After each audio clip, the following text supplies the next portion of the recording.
Salut l'équipe, c'est Crypto. C'est un plaisir de vous retrouver une fois de plus. Donc voilà, vous connaissez maintenant le principe. Pas besoin de diplôme, pas besoin de grand chose, juste besoin d'un petit peu de concentration. Et je suis prêt à mettre ma main à couper que vous allez apprendre quelque chose à la fin de la vidéo. Donc ça, c'est le concept de devenir futé. Et voilà, vous avez vu précédemment, j'ai fait une vidéo sur la préhistoire au Maghreb.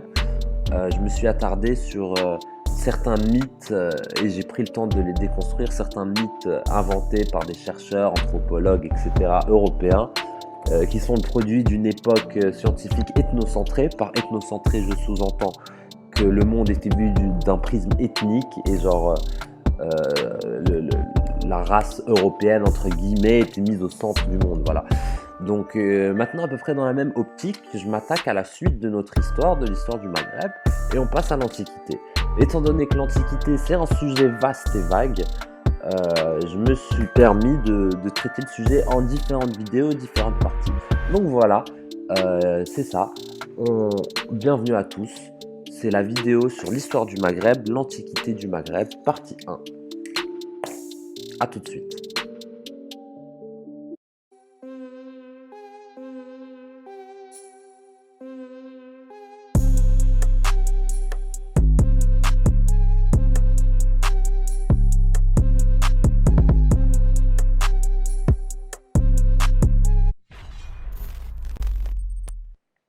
Évidemment, l'Antiquité maghrébine commence avec Carthage.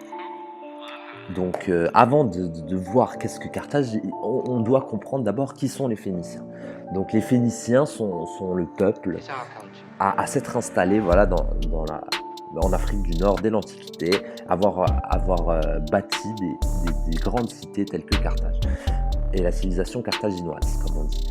Donc qui sont-ils vraiment? C'est une question à se poser. Donc les Phéniciens sont issus d'une région du monde que les Grecs ont appelée Phénicie. Cette région, c'est le Liban actuel, avec une partie du nord de la Terre Sainte, du nord de la Palestine, et une partie qui est une partie de la Syrie aussi.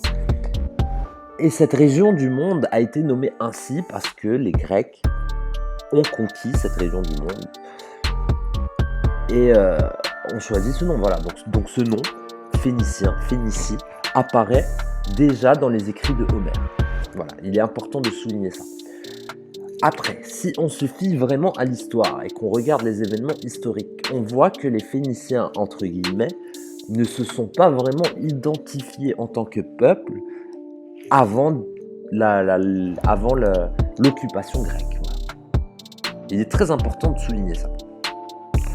Une fois l'occupation grecque établie, les Phéniciens développent le commerce et ils deviennent des très grands marchands.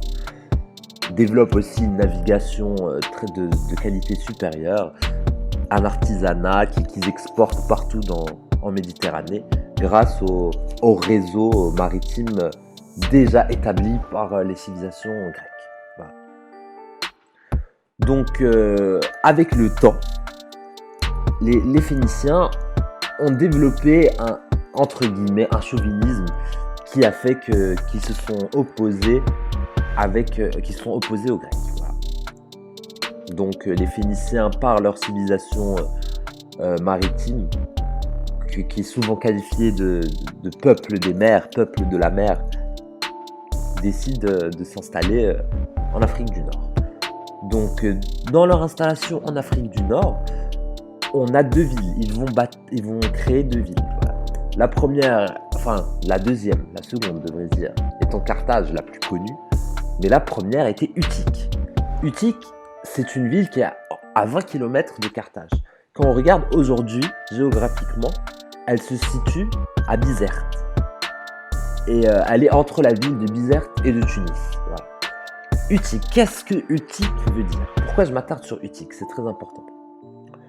Utique ou Outique, on devrait dire. Voilà, Outique veut dire ville ancienne en langue punique. La langue punique, c'est la langue qui était parlée par les Phéniciens. Voilà. C'est une langue sémitique, comme l'arabe, comme l'hébreu, comme l'araméen. Et elle est issue du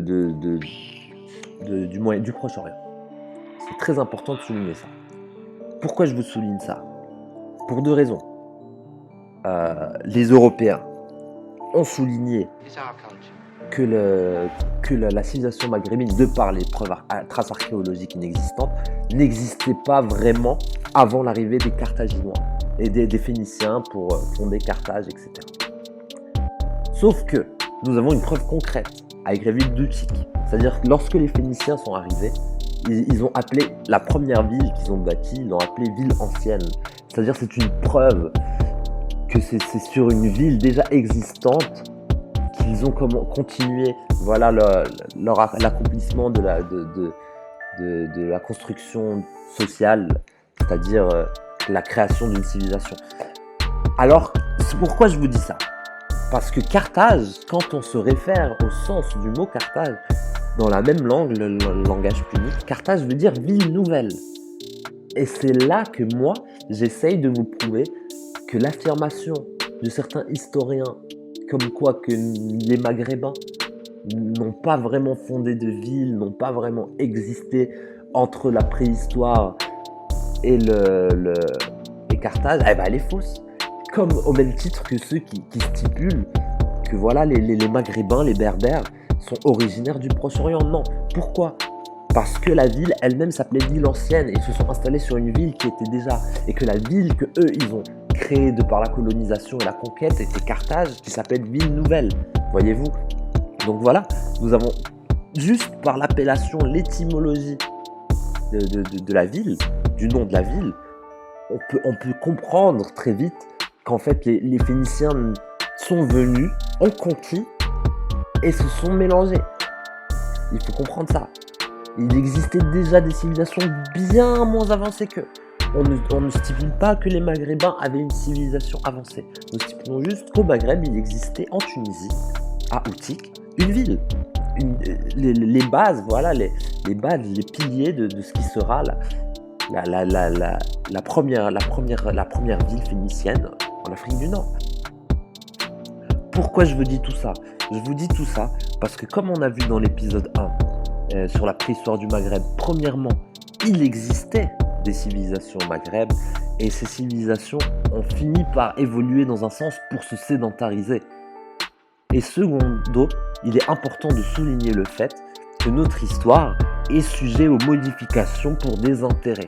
Donc il s'est avéré que ces intérêts sont allés dans le sens de la civilisation dominatrice, à l'époque qui était la civilisation européenne. Et la civilisation européenne, à travers ses historiens et à travers ses anthropologues, etc., ses scientifiques, a essayé de prouver sa supériorité sur les autres civilisations durant un moment de l'histoire. C'est pour ça que certaines recherches archéologiques et historiques, à mon humble avis, ne reflètent pas la réalité historique, tout simplement. Et c'est pour ça que je me permets de faire c'est une affirmation, je fais cette affirmation. Voilà. Les Carthaginois et les Phéniciens sont arrivés dans une région du monde qui était déjà peuplée par des autochtones. Donc maintenant, on va voir ce que la mythologie et les légendes nous disent. Donc selon la légende, Carthage a été fondée par Didon. Didon était la reine des Phéniciens.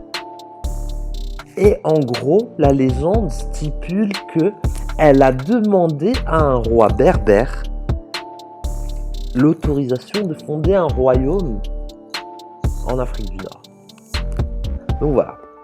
Déjà là, la légende même de Carthage, l'héritage de ce que les Phéniciens considéraient comme l'histoire, nous stipule l'existence de rois avant et que l'installation de Didon elle-même, reine des Phéniciens, s'est faite après un commun accord avec un roi. Donc déjà là, c'est une troisième preuve évidente que nous autres Maghrébins avons connu la civilisation bien avant l'arrivée des Carthaginois ou même des Européens et que la légende, même si elle est légende, par le fait qu'elle parle de nous, cela prouve que nous avons existé. Quand je dis nous, je ne parle pas d'un quelconque héritage génétique ou nationaliste ou quoi. Je parle simplement de l'héritage géographique, le petit Maghreb.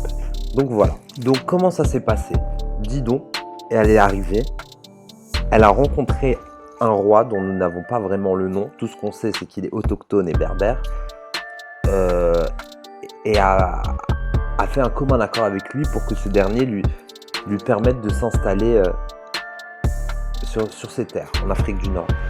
Alors le roi lui proposa tout simplement un terrain qui sera de la taille de la peau d'une vache. Et dis donc, par la ruse et l'intelligence, fera couper une peau de vache en lanière extrêmement fine et subtile, et donc tracera les frontières de Carthage d'une manière relativement bénéfique pour les Phéniciens. Alors c'est à partir de maintenant qu'on rentre véritablement dans le vif du sujet. Alors nous avons pu voir qu'il y avait des royaumes autochtones et qu'ils apparaissent très clairement dans les légendes et dans certains récits. Le monde berbère, la civilisation berbère existait. Elle était structurée selon des normes sociales qui lui sont propres. La société était structurée, elle était clanique, d'ordre clanique, c'est-à-dire que ce sont des chefs de clans et des chefs de tribus qui dirigent. Et elle prévalait, c'est-à-dire qu'elle existait bien avant l'arrivée des Carthaginois, qui s'est fait dans la paix. Voilà, il faut bien réaliser une chose, que les Phéniciens sont arrivés au Maghreb dans la paix. Et c'est ça ce que je veux souligner, et c'est là qu'on rentre dans le vif du sujet. Alors, on voit que les Phéniciens se sont installés sur les terres entre guillemets tunisiennes après un commun accord avec un roi. Or, cela a été complètement occulté entre guillemets de l'histoire. Pourquoi je dis ça? Parce que les rapports diplomatiques entre la Carthage primitive et les royaumes qui l'entouraient, on n'en sait presque rien. Et d'ailleurs, on se demande presque pourquoi. Il y a deux raisons. Premièrement, parce que l'histoire est écrite par les vainqueurs. Et deuxième raison, c'est parce qu'ils se sont fait écraser bien après. Donc les traces ont fini par disparaître. Néanmoins, nous avons suffisamment de preuves pour voir que voilà, il y a eu des royaumes maghrébins.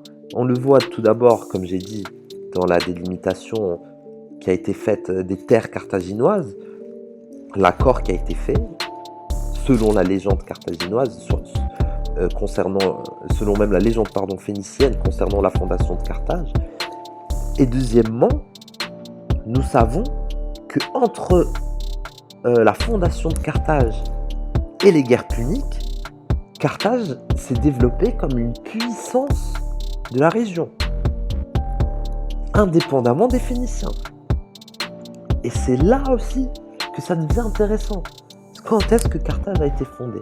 Carthage a été fondée en 814, il me semble, avant Jésus-Christ. Je vais vérifier pour ne pas vous dire de conneries, les amis. Alors voilà, 814 avant Jésus-Christ, Carthage a été fondée. Et les guerres puniques, quant à elles, commencent en 264 avant Jésus-Christ. C'est-à-dire qu'entre 814 et 264, à part les conquêtes carthaginoises en Espagne et dans les îles méditerranéennes, nous ne savons pas vraiment quel était le rapport diplomatique entre Carthage et ses voisins. Or, lorsqu'on sait que la ville a été fondée sur un commun accord de bon voisinage, malgré le fait que la légende stipule que Didon a rusé sur les rois maghrébins, néanmoins, on peut comprendre que la guerre est difficilement imaginable. De plus, comme j'ai dit juste avant, Carthage s'est développée durant cette période. Et cette période, quels ont été ces développements? Des développements extraordinaires, dont un développement technologique qu'il est très important de souligner. Je vous parle évidemment du glaive de fer, c'est-à-dire l'épée en fer. Avant que Carthage ne l'introduise dans la Méditerranée, c'est-à-dire qu'il existait avant, mais avant qu'il soit introduit dans la Méditerranée par une armée régulière complète, les autres armées se battaient avec des lances et des arcs et des frondes, voyez-vous. Donc voilà, il faut comprendre ça. Il faut comprendre que Carthage s'est développée à un moment de paix, un moment où elle a été en bon terme, en bon voisinage avec des rois. Et si ça se trouve, on peut hypothétiquement imaginer des alliances. Mais voilà, là je rentre dans l'imagination, là je parle pas d'histoire. Mais voilà,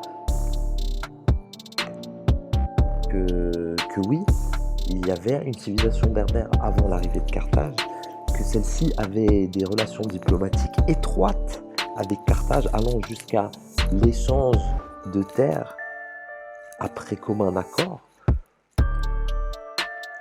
Mais on sait que voilà, l'histoire a occulté ça parce que les preuves archéologiques ont disparu. Mais l'absence de preuves archéologiques ne veut pas dire que voilà, cette histoire n'existe pas. Cette histoire, au contraire, existe. Et le monde est fait de guerre et de destruction et de manipulation. Et on ne nous l'a jamais raconté, les amis. Et il faut la connaître.